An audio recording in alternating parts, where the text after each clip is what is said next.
Donc, fichier importé. Je vais aller activer celle-ci.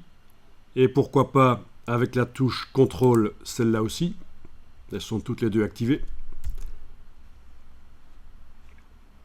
Je n'ai pas besoin des options d'importation dans ce cas-ci. Je décoche. Par contre, le fait que ce soit lié, c'est utile. Je pourrais aller retoucher éventuellement les photos dans Photoshop et ça se mettra à jour dans Illustrator. Il faudra que je garde l'extension JPEG cependant. Ok, donc on a dans le curseur deux photos. Avec les flèches au clavier, on décide laquelle on pose en premier. Les flèches directionnelles. C'est facile ici, on n'a que deux, ça n'a pas une importance énorme, mais enfin techniquement, ça peut être utile. Cliquez, glissez. Suivante. Même chose, cliquez, glissez. Le curseur s'est donc complètement vidé. Parfait.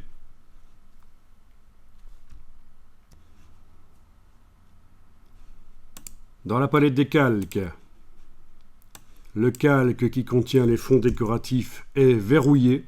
C'est important parce qu'en fait, je vais demander que cette photo-là, ainsi que celle-ci que j'active avec la touche Shift, voilà, ces deux photos qui sont sélectionnées, se déplacent en arrière-plan dans le calque.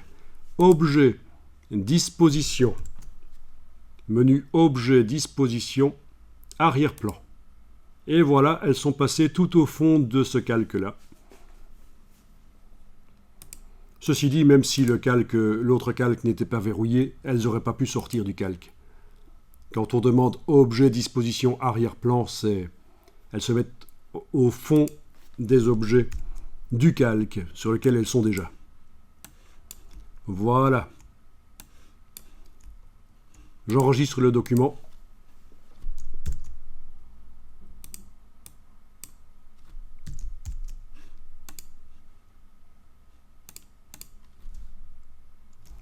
Et je vais sélectionner cette fois-ci à la fois le carré et la photo d'en dessous. Clic, majuscule, clic. Donc l'autre carré et l'autre photo ne sont pas sélectionnés. La couleur du carré n'a aucune importance parce que de toute façon elle va disparaître. Il n'en aurait pas, ce serait la même chose.